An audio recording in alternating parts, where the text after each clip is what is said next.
నా పేరు గౌస్ పీర్. నేను చిత్తూరు డిస్ట్రిక్ట్ ఆంధ్రప్రదేశ్ నుంచి వచ్చాను.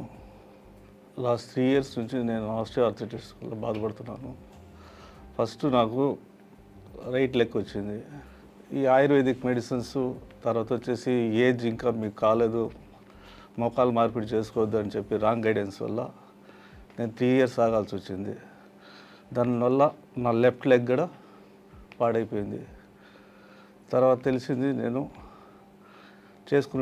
ముందే చేసుకుంటే బాగుండేది అనిపించి తర్వాత డాక్టర్ J Reddy గారికి కలిశాను. కలిసిన తర్వాత ఆయన సర్జరీ చేశారు. నాకు చేసిన 1 monthలోనే నేను రికవరీ అయినాను. ఇప్పుడు చేసిన ఒక 40 days తర్వాత నేను 1 kilometer నడుస్తున్నాను. ఫిజియోథెరపీ అంతా కష్టపడి బాగా చేసుకుంటే తొందరగా రికవరీ అయిపోతారు. J Reddy గారికి మరియు వాళ్ళ టీంకి, అపోలో హాస్పిటల్స్కి నా ధన్యవాదాలు.